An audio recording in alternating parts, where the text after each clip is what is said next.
esa donde hay uno al lado decía, que te dice, la Argentina, si en vez de ser invadida por los...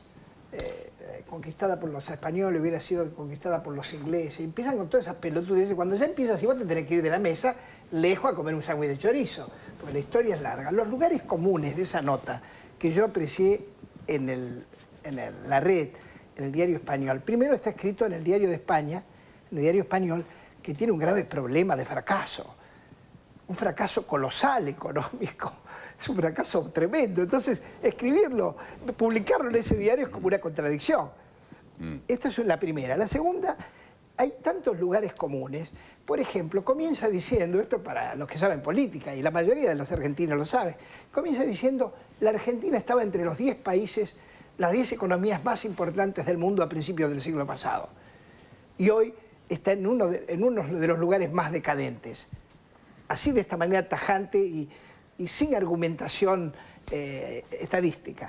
Después dice, yo anoté acá uno que me acordé, dice que los niños, que en la Argentina los niños, la tercera parte de los niños van a nacer pobres, o nacen pobres, y quién sabe si van a poder crecer.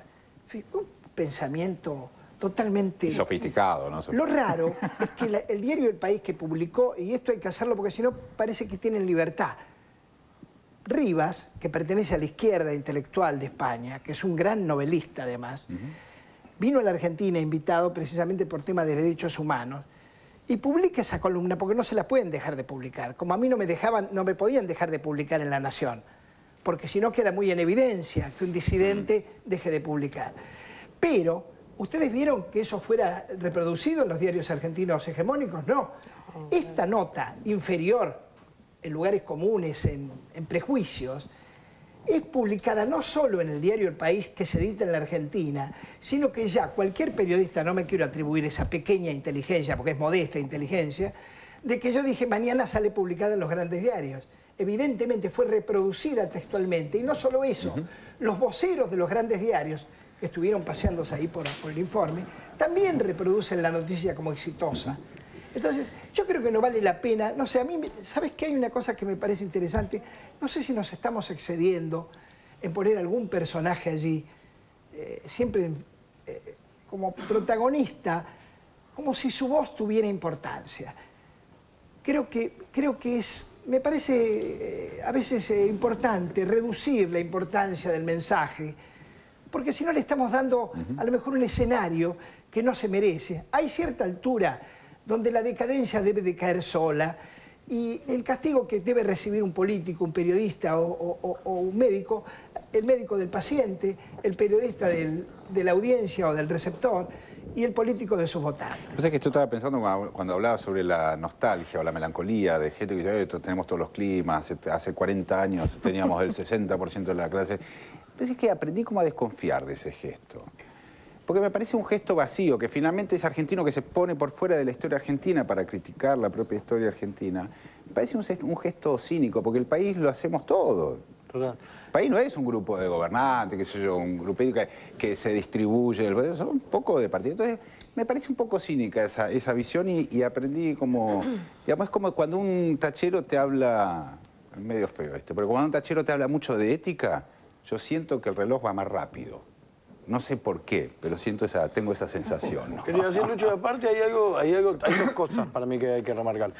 Porque se cae en la trampa de, así nos ven en España. No, así escribió un periodista en un diario español y él opinó de un niato. No es que así nos ven en España. Tema uno. Tema dos, digo, muchos periodistas y algunos que vimos ahí, sobre todo Eduardo Feynman, digo, la felicidad que tenía. La felicidad que tenía el presentar la nota. Y esto no tiene que ir en contra de su ideología. Él, sin renunciar a lo que piensa, puede decir, mirá qué pena, mirá qué lástima, de qué manera nos ven en España. Pero estaba feliz, estaba feliz que nos vean mal. Y eso me da un poquito de miedo. A mí me impresiona... Lo quiero, sí, vamos a Pompeyo. No, habla. No, sí, que el nacionalismo de por sí es peligrosísimo, porque es como una generalización donde entran todos.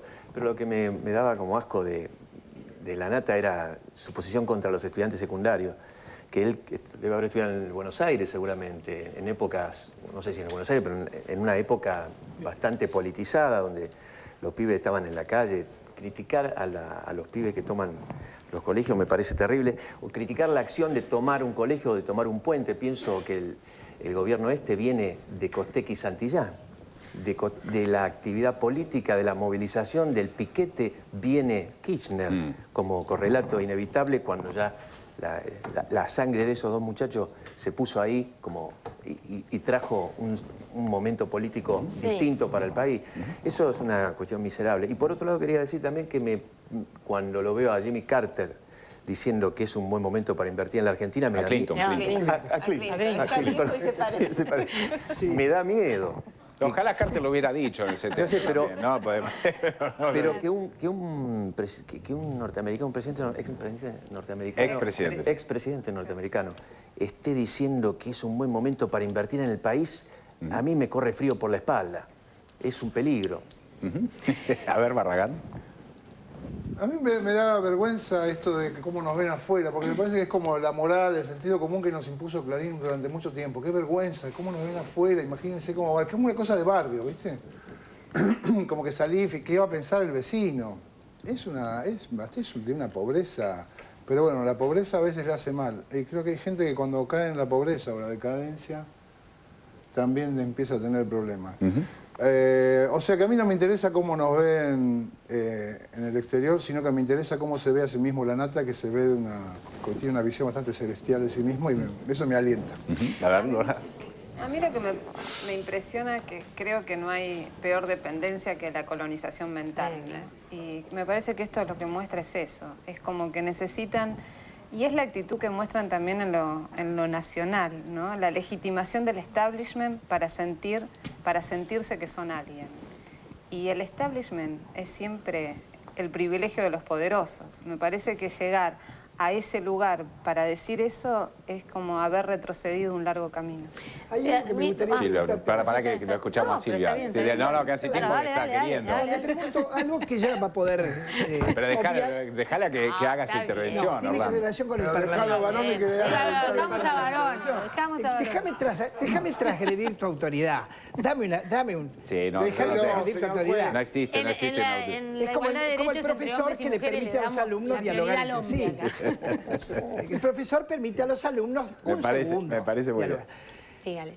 ¿Por qué la ley de medios, cuando hiciste todo ese resumen, diagnóstico y análisis que me pareció excelente, cuando el Parlamento, referido a Alfonsín, cuando el Parlamento por unanimidad vota la ley de medios, ¿qué es lo que está pasando en el Parlamento entre tus colegas, los diputados, senadores? ¿Están a favor de la ley de medios una vez que la votaron?